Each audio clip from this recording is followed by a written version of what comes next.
Imagine a world where the electricity that lights your home, powers your devices, and drives our industries was shaped not by the name you know best, Thomas Edison, but by a lesser-known genius whose innovations quietly transformed history. This is the story of George Westinghouse, a visionary inventor and industrialist whose rivalry with Edison, known as the War of the Currents, changed the course of technology forever. As a scientist with 15 years of experience diving into the untold stories of forgotten innovators, I'm here to take you on a journey through Westinghouse's life. A tale of brilliance, perseverance, and a legacy that deserves to be remembered. Welcome to Obscure Minds, where we uncover the hidden stories of scientific pioneers who reshaped our world but slipped through the cracks of history. This journey will immerse you in Westinghouse's triumphs, struggles, and the electrifying battle that defined an era. With vivid storytelling and meticulously researched details, we'll bring his legacy to life. Stick with us to the end for a story that's as inspiring as it is enlightening. As the sun dipped below the horizon in the small town of Central Bridge, New York, on October 6, 1846, the story of a man who would challenge the titan of invention began, and that journey promises to unfold with astonishing discoveries. As the sun dipped below the horizon in the small town of Central Bridge, New York, on October 6, 1846, a boy was born who would one day challenge the titan of American invention, Thomas Edison. George Westinghouse Jr., the eighth of 10 children, grew up in a world of machinery and motion. His father, George Sr., ran a machine shop in Schenectady, crafting agricultural tools and steam engines. Young George was no ordinary child. He was a tinkerer, a dreamer, and a problem solver. By age 13, he was skipping school to spend hours in his father's workshop, surrounded by the hum of lathes and the clang of metal. This was no idle curiosity. George was already sketching designs and testing ideas that would one day change the world. Schenectady in the 1850s was a hub of industry, home to the Schenectady Locomotive Works and a community of skilled craftsmen. George absorbed their expertise like a sponge, learning the intricacies of mechanics and engineering. His father, recognizing his son's talent, gave him freedom to experiment, even if it meant broken tools or late nights. One story tells of George dismantling a steam engine to understand its workings, only to reassemble it with improvements, a foreshadowing of his future ingenuity. At 15, the Civil War interrupted George's tinkering. He enlisted in the Union Army, later transferring to the Navy as a third assistant engineer on the USS Muscooter. The war exposed him to the harsh realities of technology under pressure: steam-powered ships, telegraphs, and the constant need for innovation in a time of crisis. These experiences honed his practical skills and instilled a sense of purpose. Technology could save lives and transform society. Returning to Schenectady in 1865, George briefly attended Union College but found the rigid curriculum stifling. He dropped out after 3 months, urged by the college president to pursue invention instead. That same year, at just 19, he patented his first invention, a rotary steam engine. Unlike traditional reciprocating engines, which moved back and forth, George's design used a spinning axis to harness steam more efficiently. Though it wasn't commercially successful, it showcased his ability to rethink established technologies, a trait that would define his career. As his early inventions began to draw attention, a tragic event propelled him toward the idea that would forever change the railroad industry, marking the next pivotal chapter in his journey. Fueled by the memory of twisted metal and lives lost, George Westinghouse patented a device in 1869 that would revolutionize the railroad industry: the air brake. At the time, railroads were the backbone of America's economy, but they were plagued by accidents. The manual braking system required brakemen to coordinate across moving cars, a process prone to human error and catastrophic delays. George's solution was elegant and radical: use compressed air to activate brakes simultaneously across an entire train, controlled by the engineer in the locomotive. The concept was inspired by an unlikely source: a magazine article about compressed air drills used in mining. George realized that air, when pressurized, could transmit force instantly over long distances. He designed a system where a steam-driven compressor in the locomotive sent air through pipes to brake cylinders on each car. When the engineer released the air, the brakes engaged. When air was restored, they released. This fail-safe mechanism ensured that if the system failed, the brakes would automatically engage, stopping the train. Developing the air brake was no small feat. George faced skepticism from railroad tycoons who doubted a 22-year-old could solve a problem that had stumped seasoned engineers. He built prototypes in his father's shop, testing them on local tracks. Early versions leaked air or failed under pressure, but George's persistence paid off. By 1869, he had a working model and convinced the Pittsburgh, Fort Wayne, and Chicago Railway to test it. The trial was a success. The train stopped smoothly and precisely, even at high speeds. The air brake's impact was immediate. It reduced stopping distances, improved safety, and allowed trains to travel faster and carry heavier loads. In 1869, George founded the Westinghouse Air Brake Company to manufacture and distribute his invention. The company's success was meteoric, with orders pouring in from railroads across the United States and Europe. By 1893, the Railroad Safety Appliance Act mandated air brakes on all American trains, cementing George's legacy in transportation history. Beyond its technical brilliance, the air brake showcased George's entrepreneurial vision. He standardized components to ensure compatibility across railroads, a forward-thinking approach that maximized adoption. He also invested in manufacturing facilities and hired skilled engineers, building a company culture that valued innovation and collaboration. Unlike many industrialists of the era, George treated his workers with respect, earning their loyalty and the nickname "the Old Man" among employees. As the glow of the air brake's success spread, George's ambitions did not rest, and he began to cast his gaze toward a new horizon, one shimmering with the promise of electricity. With the success of the Westinghouse Air Brake Company providing resources to explore new fields, George turned his attention to electricity in the 1880s, a time of rapid innovation. Arc lighting illuminated city streets, and Thomas Edison's incandescent bulbs brought light to homes. But the industry was divided by a fundamental question: how should electricity be generated and distributed? Edison championed direct current DC, where electricity flows in one direction like water through a pipe. DC was reliable for small-scale applications, powering Edison's light bulbs and telegraph systems, but it had a critical flaw. It couldn't be transmitted over long distances without significant energy loss. Power plants had to be built every mile or so, making DC impractical for widespread use. George saw a different path: alternating current AC. Unlike DC, AC could change direction rapidly, allowing it to be transmitted at high voltages over long distances and then step down to safe levels for homes and businesses. The key was the transformer, a device that adjusted voltage levels. In 1885, George read about a transformer patented by Lucien Gaulard and John Gibbs, which had been demonstrated in London. Intrigued, he acquired the US rights to their design and hired physicist William Stanley to improve it. Stanley's team made critical advancements, creating a transformer that was efficient and reliable. George also recognized the potential of AC motors, which could power industrial machinery without the sparks and wear of DC motors. His vision was bold: build a complete AC system, generators, transformers, and motors that could power cities and factories far from the source. This ambition put him on a collision course with Edison, who had invested heavily in DC and saw AC as a threat to his empire. The rivalry began subtly but grew fierce as George's quiet determination met Edison's towering fame. Edison's DC systems were already lighting parts of New York City, backed by powerful investors like J.P. Morgan.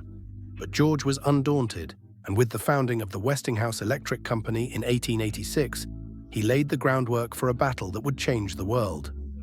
As the spark of rivalry ignited, a historic war was poised to shape the future of electricity. The late 1880s marked the beginning of the War of the Currents, a fierce battle between George Westinghouse and Thomas Edison to determine the future of electricity. At its heart was a clash of technologies, AC versus DC, but it was also a clash of personalities, business strategies, and public perception. Edison, the Wizard of Menlo Park, was a master of self-promotion, with a knack for capturing the public's imagination. Westinghouse, quieter and more focused on engineering, relied on the strength of his innovations and a key ally, Nikola Tesla. In 1888, George acquired the US rights to Tesla's patents for a polyphase AC motor and power distribution system. Tesla, a brilliant but eccentric inventor, had developed a motor that was efficient, spark-free, and ideal for industrial use.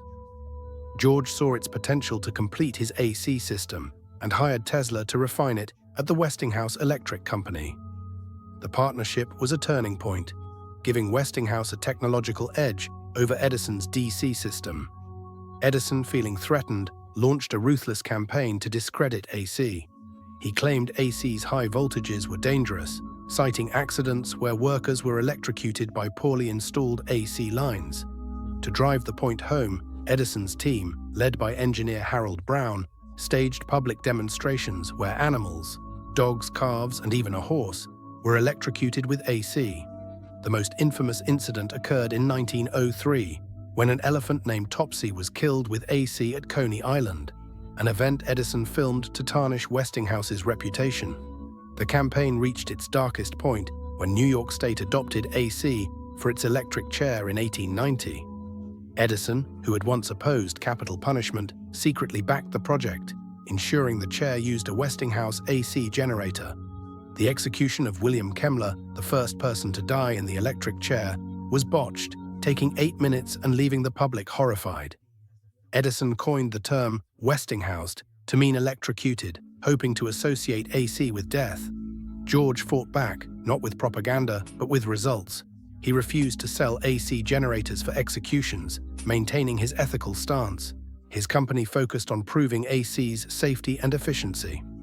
In 1891, the International Electrotechnical Exposition in Frankfurt showcased AC's ability to transmit power 100 miles, a feat DC couldn't match.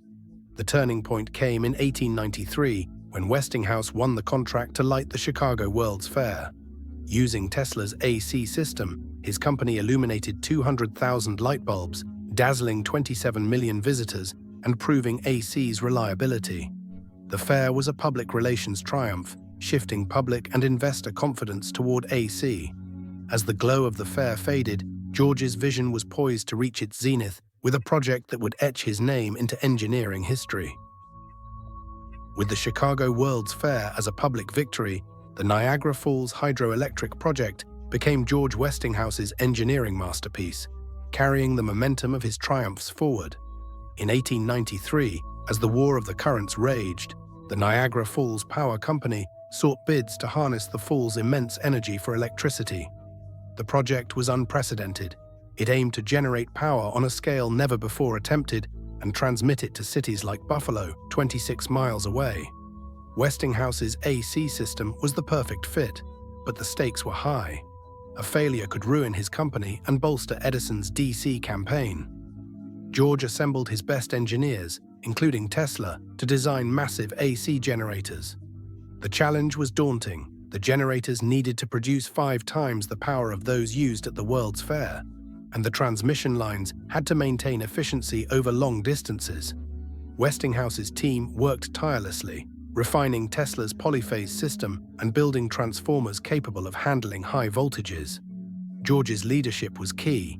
He set ambitious goals, but trusted his engineers to innovate, often sketching ideas alongside them.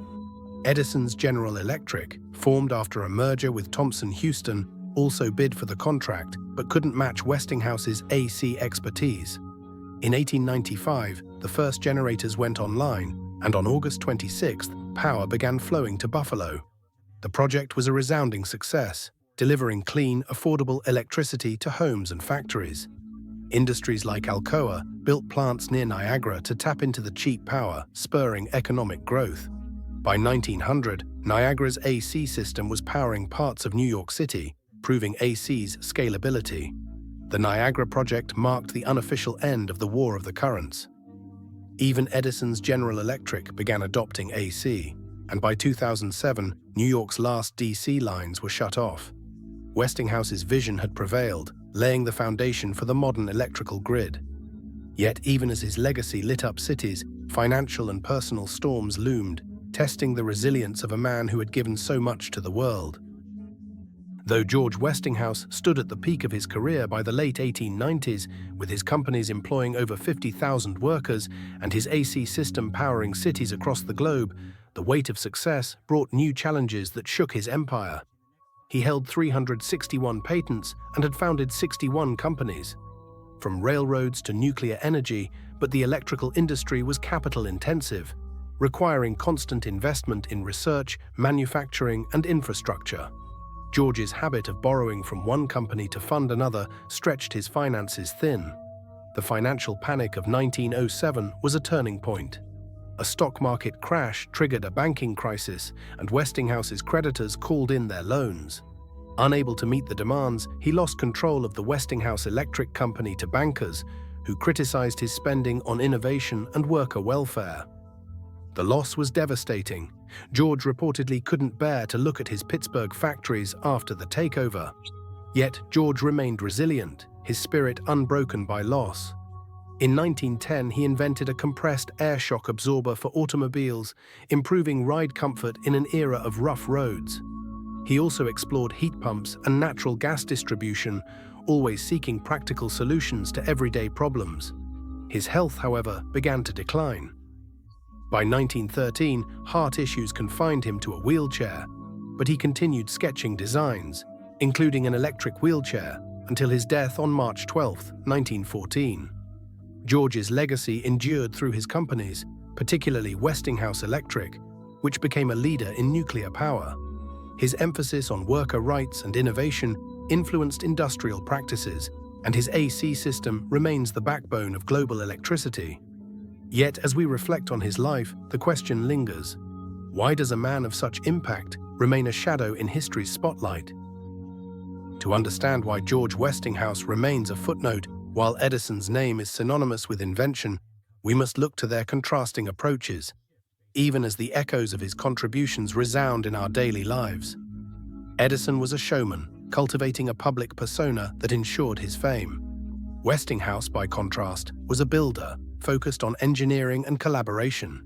He allowed his engineers to patent their own work, a rare practice that diluted his personal credit. His generosity to workers, while admirable, was criticized by profit-driven bankers, and his financial struggles in 1907 tarnished his reputation. Yet Westinghouse's impact is undeniable. His air brake saved countless lives, and his AC system powers the modern world. From the lights in your home to the factories driving global economies, his innovations are woven into daily life. He was also a pioneer of ethical leadership, treating employees with respect and fostering a culture of innovation that inspired loyalty. Today, as we face new energy challenges, climate change, renewable power, and grid modernization, Westinghouse's story offers lessons.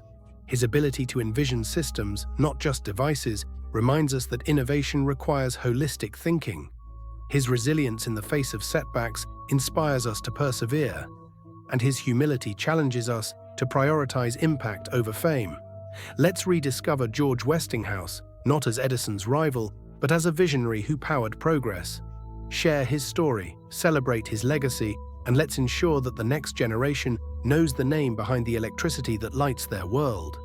If this story of George Westinghouse's brilliance and resilience inspired you, hit that like button, share this video with fellow history and science enthusiasts, and subscribe to Obscure Minds for more untold stories of forgotten innovators.